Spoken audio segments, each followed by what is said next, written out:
Today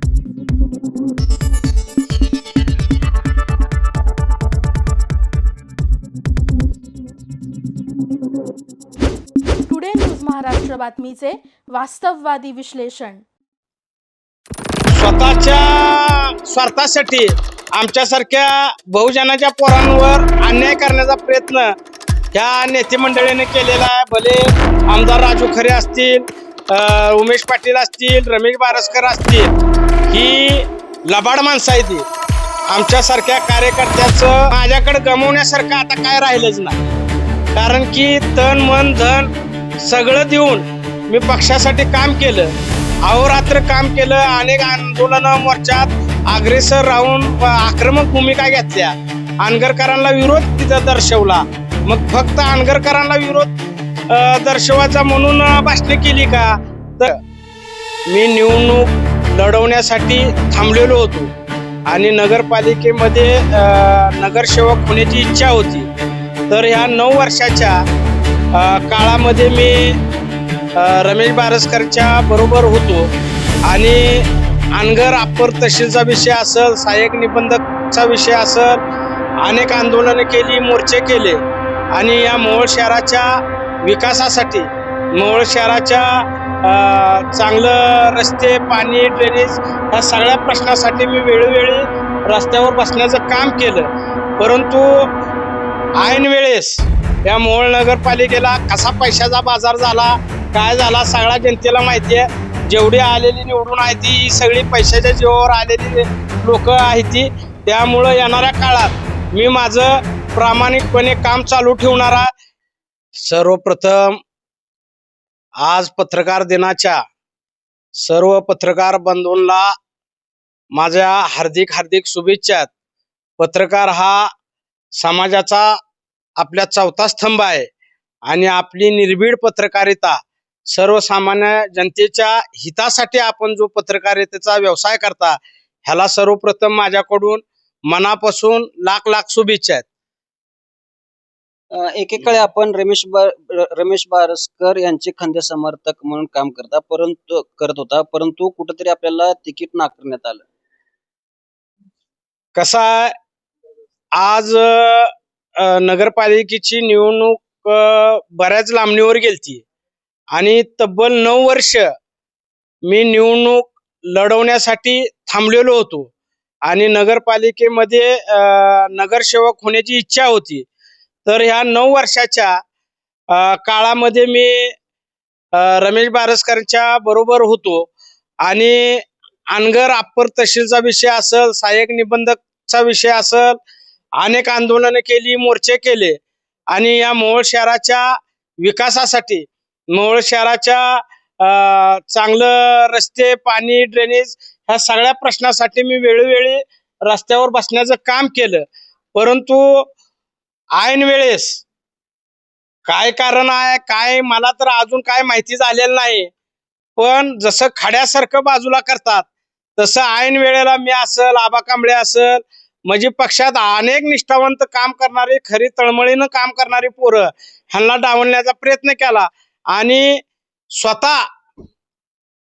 स्वतःच्या स्वार्थासाठी आमच्यासारख्या बहुजनाच्या पोरांवर अन्याय करण्याचा प्रयत्न ह्या नेते मंडळीने केलेला आहे. भले आमदार राजू खरे असतील, उमेश पाटील असतील, रमेश बारसकर असतील, ही लबाड माणसं आहे ती. आमच्यासारख्या कार्यकर्त्याचं उपयोग करून आता सध्या तर माझी अशी परिस्थिती आहे की माझ्याकडे गमवण्यासारखं आता काय राहिलंच नाही. कारण की तन मन धन सगळं देऊन मी पक्षासाठी काम केलं, अहोरात्र काम केलं. अनेक आंदोलनं मोर्चात अग्रेसर राहून आक्रमक भूमिका घेतल्या. आनगरकरांना विरोध तिथं दर्शवला. मग फक्त आनगरकरांना विरोध दर्शवायचा म्हणून भाषणे केली का?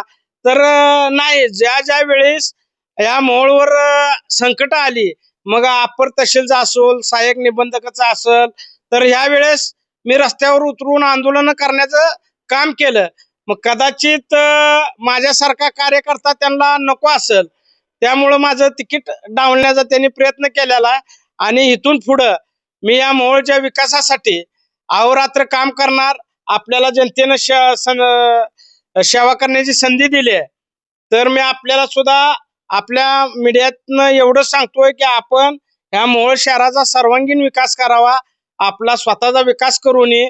ठेकेदारी पद्धतीनं आपण घे म्हणून वाटण्या जशा वाटण्या होत्या त्या अशा वाटण्या करू नये. मोहोळचा विकास करून मोहोळच्या जनतेला न्याय द्यावा एवढी इच्छा आहे. तर कामाचे उद्घाटन आज मोहोळ शहरामध्ये होत आहे, त्यावर आपण काय सांगाल? खर तर आमदार राजू खरे ह्यांनी 5 लाखाचं काम देते ते आणि त्या कार्यकर्त्याला 1 लाख रुपये खर्च करायला लावते ते. कारण की मंडप टाकायचा लगेच समोर हलग्यावाली 5-6 हलग्यावाली आलेली आहे ती.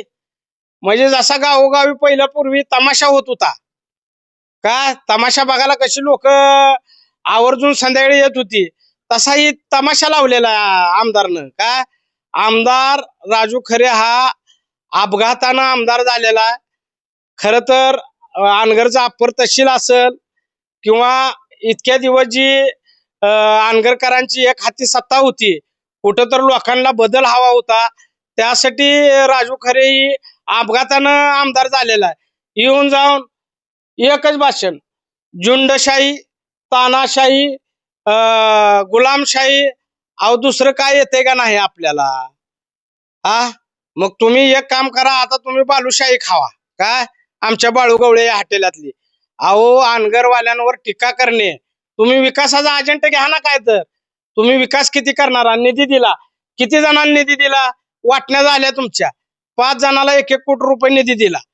सगळ्यांना निधी वाटून घेतला. कार्यकर्त्याला 5 लाख 10 लाख, 5 लाख 10 लाख, जसं काय तुम्ही घरातनं पैसे तुमच्या आणून दिले होणे ती निधी द्यायला लागला आणि त्या कार्यकर्त्यालाच खर्च करायला लावा लागला. ही सगळी लबाडाई टोळे येणाऱ्या जिल्हा परिषद पंचायत समितीमध्ये ह्या मोहोळ तालुक्यातील तमाम मी नागरिकांना आव्हान करतो, विनंती करतो, ह्यांच्या भूल थापाला बळी पडू नका.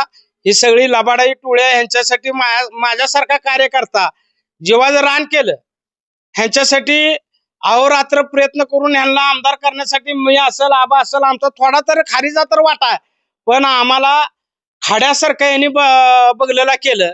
मग ही आमच्यासारख्या कार्यकर्त्याची होऊ शकली नाही ती, तर या सर्वसामान्य जनतेची ही कदापि होऊ शकणार नाही ती. यांना फक्त ठेकेदारी पद्धतीनं पैसे कमवायचे, ती भ्रष्टाचार करायचा, त्यामुळे यांची सगळी लगबग चालू आहे. आपली भूमिका काय असणार? आपण आता कोणत्या पक्षाचं काम करता आणि येणाऱ्या काळात कोणत्या पक्षाचं काम करता? मी सध्या तर अपक्ष म्हणूनच आहे. मी अपक्ष निवडणूक लढवलेली आहे. या मोहोळ नगरपालिकेला कसा पैशाचा बाजार झाला, काय झाला, सगळ्या जनतेला माहिती आहे. जेवढी आलेली निवडून आहे ती ही सगळी पैशाच्या जीवावर आलेली लोक आहेत ती. त्यामुळं येणाऱ्या काळात मी माझं प्रामाणिकपणे काम चालू ठेवणार आहे आणि जसा एखादा मुकदमा असतो त्या मुकदमासारखं माझं काम राहील. मी सगळ्याकडून व्यवस्थित आणि चांगल्या क्वालिटीचं दर्जेदार काम करून घेण्यासाठी मी कटिबद्ध राहील आणि येणाऱ्या काळात मी माझ्या मित्र कंपनीला, माझ्या सर्व समाजाला विचारून येणाऱ्या काळात मी माझा पक्ष प्रवेश योग्य त्या पक्षात मला जो पक्ष न्याय देईल त्या पक्षात मी काम करेल. आणि आमदार राजू खरे प्रत्येक भाषणात सांगतात तानाशाही, हुकुमशाही, झुंडशाही, गुलामशाही. मग काल नगराध्यक्षाचा पदभार घेतला.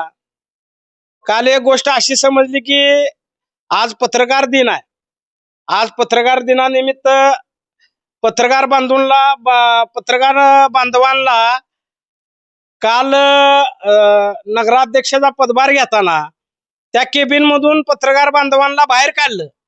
मग ही तानाशाही, हुकुमशाही ही नाही का? मग जर पत्रकार बांधवांना अशी वागणूक मिळत असेल, आमच्यासारख्या एखाद्या खरा काम करणारा निष्ठावंत कार्यकर्त्याला अशी वागणूक मिळत असेल, मग सर्वसामान्य जनतेला इथून पुढं कशी वागणूक मिळणार आहे तुम्हीच बघा. इथून पुढं आपल्या परिसरातील बातम्या पाहण्यासाठी आजच टुडे न्यूज महाराष्ट्र चॅनलच्या बेल आयकॉनला क्लिक करून सबस्क्राईब करा व नोटिफिकेशन मिळवा.